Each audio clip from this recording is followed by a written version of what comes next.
Peut-on s'inspirer des négociateurs de crise pour négocier dans nos quotidiens, que ce soit à titre professionnel ou personnel? J'ai commencé mon métier au RAID. Mon premier job, ça a été d'être négociateur de crise au sein de la police nationale. Et c'est vrai qu'on peut imaginer que ce métier est assez éloigné de ce que peuvent rencontrer des DRH, des commerciaux ou n'importe qui va mener sa négociation. Et pourtant, il y a plein de similitudes qu'on peut retrouver. J'ai appris à négocier quand j'étais au RAID sous contrainte, sous la contrainte du temps.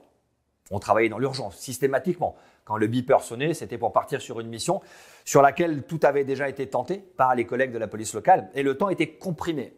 Et on devait travailler dans ce relâchement de la compression, donc dans de l'urgence absolue. Donc j'ai travaillé sous la contrainte du temps. J'ai appris à négocier sous la contrainte des enjeux. Quand on se plante, quand on est négociateur de crise pour un groupe d'intervention, il y a des morts. Donc l'enjeu est effectivement une contrainte potentielle. J'ai appris à négocier avec des informations parcellaires. 70% des premières informations que j'avais étaient fausses, obsolètes ou interprétées. Et donc, je devais baser mes premières décisions sur des données dont je savais qu'elles étaient potentiellement fausses. Et c'est le premier enseignement que j'ai pu en tirer, apprendre à négocier sous haute intensité. Ce métier de négociateur a été fait pour gérer des situations de crise. Et donc, on peut s'inspirer des négociateurs de crise pour apprendre à pondérer la haute intensité, pondérer la pression, trouver le point de tension pour le diminuer. Le second enseignement qu'on peut tirer des négociateurs de crise, c'est l'adaptation aux situations. Cette pression du temps, cette intensité nous amène à être agiles. L'agilité, c'est un sujet qu'on voit assez souvent, c'est un mot qui est prononcé un peu à tort et à travers.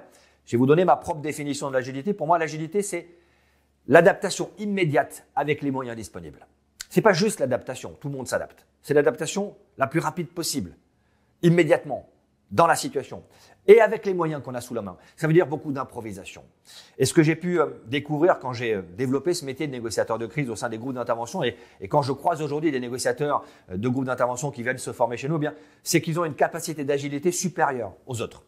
On a des référentiels, on a des procédures parfois, mais on est capable de les tordre pour qu'elles s'adaptent à la situation parce que c'est la situation qui dicte la procédure, c'est la situation qui s'appuie sur le référentiel. Le troisième enseignement que je peux tirer de mon métier de négociateur de crise et qu'on peut transposer dans toute négociation, c'est la capacité qu'on a à finalement accepter l'incertitude. On sait qu'on n'a pas tout prévu, on sait qu'on n'a pas tout anticipé, et on sait très certainement que la négociation ne va pas se dérouler comme on l'a prévu à l'avance. Eh bien, ça fait partie du jeu. Ce sentiment d'insécurité que peut créer cette incertitude, eh bien, on l'accepte, on l'utilise. Et si je devais aller un peu plus loin, les négociateurs de groupes d'intervention mènent des négociations dangereuses avec des enjeux forts, mais vos négociations à vous sont plus difficiles techniquement parce que, encore une fois, pas de rapport de force, pas toutes les infos. Et c'est ce qui fait l'intérêt de ce métier de négociateur. On n'a jamais fini d'apprendre et on n'a jamais fini de démontrer que cette approche permet de résoudre tous les conflits de manière pacifique.